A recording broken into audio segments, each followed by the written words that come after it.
Hello, this is Hans Hobbies, and today I have another video regarding the Blackfoot.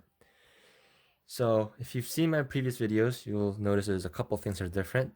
First is the grill to look a little closer to how the originals looked, um, and the tires. So the tires are different because this is how I intended to build my Blackfoot to begin with. These decals, the black grill, and then these lunchbox tires. So, why have I gone and put lunchbox tires on it? Well, because these are the stock tires that come on the Blackfoot. If you've seen a Blackfoot, you'll recognize these tires. Um, these are garbage. These are trash. Uh, not only do I think they look ugly, they're also very narrow and also very tall, which is a bad combination to have for a tire. And also, it's very hard. The compound is very, very hard, so it doesn't provide very good traction or stability, and it makes the truck flip over a lot. And in my opinion, if it doesn't even also look, if it at least looked good, I could deal with it. But because it's not a race car or anything, but it doesn't even look good. So I wanted to get rid of those. I really wanted Chevron tires on my Blackfoot because Blackfoot is called the Blackfoot and it's a Ford, so it's very clearly like a reference to the Bigfoot, which was also a Ford. And so there's a lot of monster truck spirit in this car. And so I really wanted chevrons. If you do want chevrons, um, you can go with these. These are the tires from the Monster Beetle and the Mud Blaster. You can see there's little dots on it because it when it's fresh, it used to have spikes on it like a buggy tire. But this is a decent tire. This one is the same dimension, so it's still tall and narrow, and still has the crappy tire compound. But this one does grip slightly better than the Blackfoot tires because of the tread pattern. It allows for a lot more flex in the tires, so there's a lot more traction, and just the overall tread pattern and the spikes also help grip. This actually makes a decent snow tire. So if you're running in snow or in the winter, this actually makes a pretty good tire. But for overall running, what you want is something wider, first of all, softer, and preferably just slightly lower, so it'll improve the stability of this truck because it does have a hard body on it. You can see mine's really scratched, and the body mounts are broken on it now. But um, if your truck doesn't flip over as much, then that won't be a problem.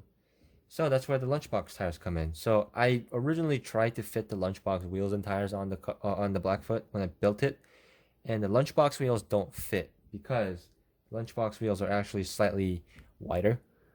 So you can get them to fit because of the same hubs, but you can't get the nuts on, which kind of defeats the purpose. But somebody on Tamiya Club mentioned that you can actually stretch these lunchbox tires on the stock wheels. So I went ahead and did that. It also gives the tires a completely different look. If you know the lunchbox, you know that the tire is usually pretty bubbly and it's pretty high profile and a pretty round shape. But you can see here it's a pretty square shape. It's pretty low profile, and it just looks like a different tire. And just the only reason for that is because the wheel is narrower, but also a slightly larger diameter. So it stretches the tires on slightly, but also the bead of the tire has to sit farther in, which is why it gives this concave look and makes the sidewall looks much thinner. But the added benefit to that is this more square stance will give it more width and more stability, and not more width, but like more like stability because it's not gonna be able to like roll over on the shoulder of the tire, and also it protects the edge of your rim from getting scratched if it's painted like mine. Unfortunately, it doesn't protect from rock, so it's still chipped. But what can you do? But that's all in theory. So let's go outside and actually test it. Alright, so we have the lunchbox tires on it. And let's do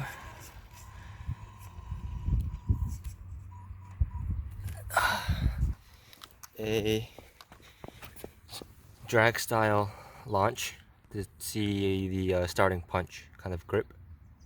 So here we go.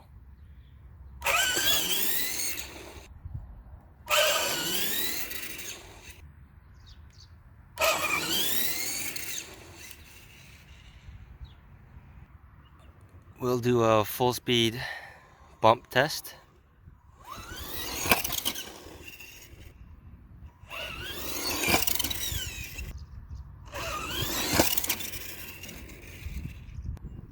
Now for some jumping.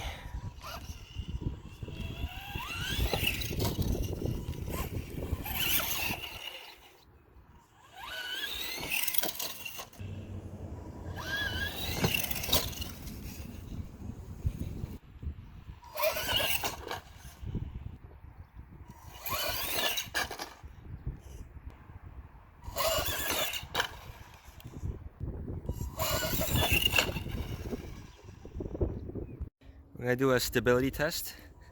So I'm gonna go full throttle, and while I'm pinned on the throttle, do hard right, hard lock right, and hard lock right and hard lock left.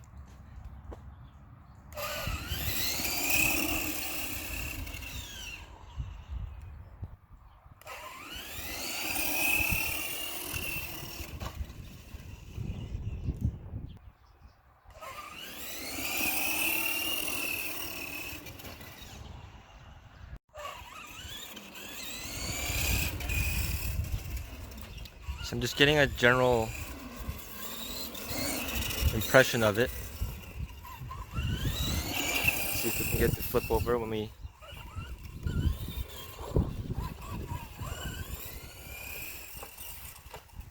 So we did get it to flip over, but it did seem to land right back on its wheels. Let's see if that was a fluke or not.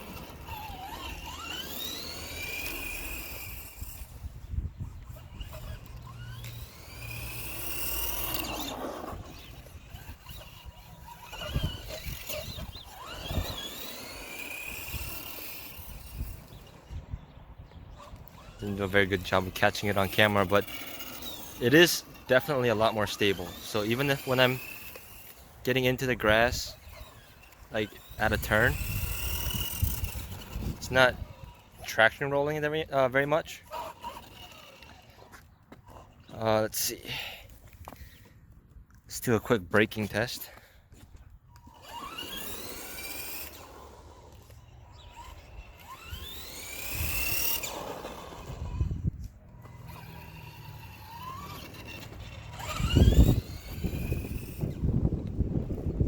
This is at full throttle.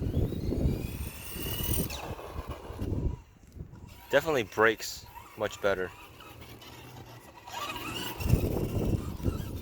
So I don't know if you can hear that, but a problem now I'm having now is it has so much grip that the rim actually spins inside of the tire.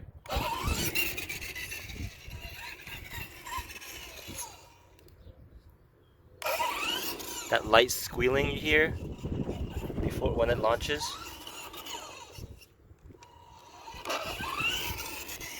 that's the tire, the wheel actually slipping. So that's good to see because you can always glue the tire or whatever you need to do.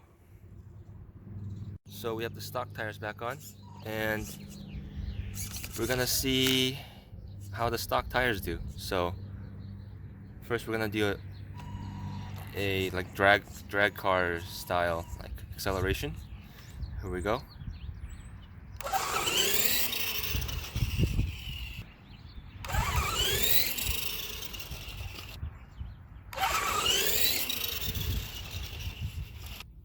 Now we're gonna do a bump test.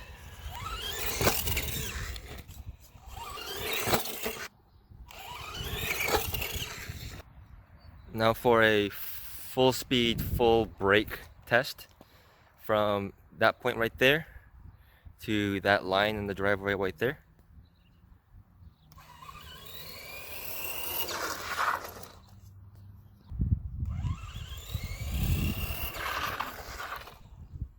So I'm not doing any of that steering, by the way.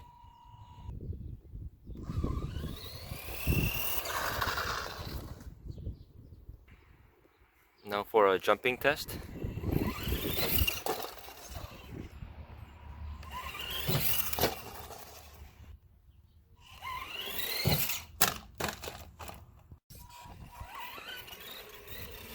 We'll do a stability test. And spoke too soon. It already flipped over. I haven't begun the test yet.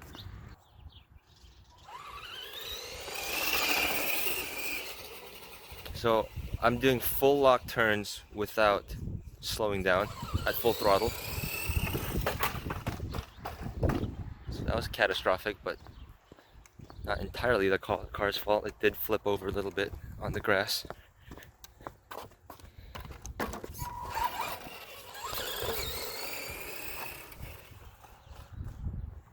So it does seem to traction roll a lot more, especially when there's a lot higher traction when it hits the edge of the grass. So we got it here on the dirt, local park, and let's see how the stock tires do. So straight off the bat, very poor traction. Not surprised though.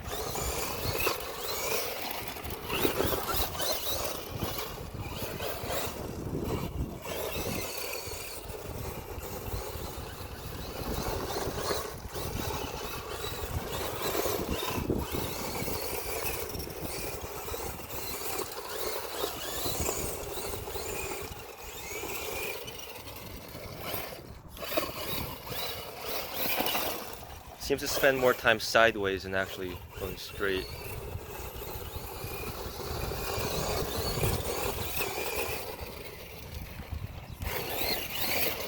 So let's try the lunchbox tires.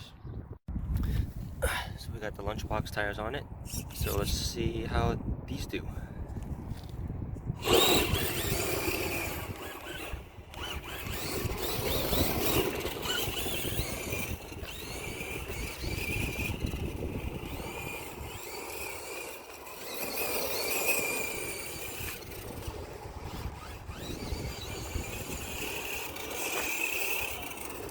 These still don't grip the greatest,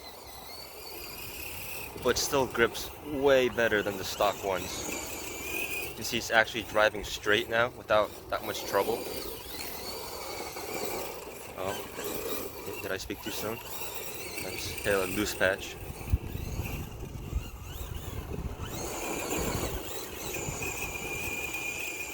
It's all full throttle right now too.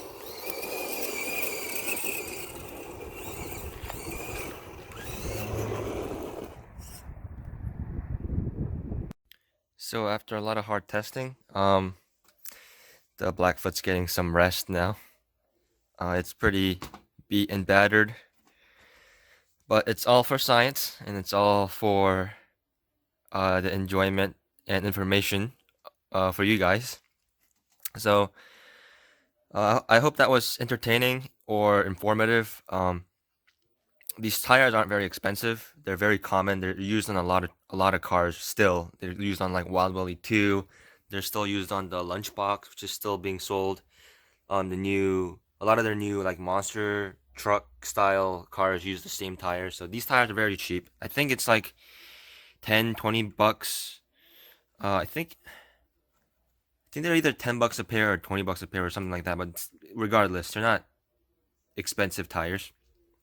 So they should be easy to get, and it'll definitely keep your truck in a lot better condition. It'll keep from your body mounts being sheared, and it'll keep you from getting all these scratches and dings and grinding up your light pods. But anyway, I hope you guys enjoyed it.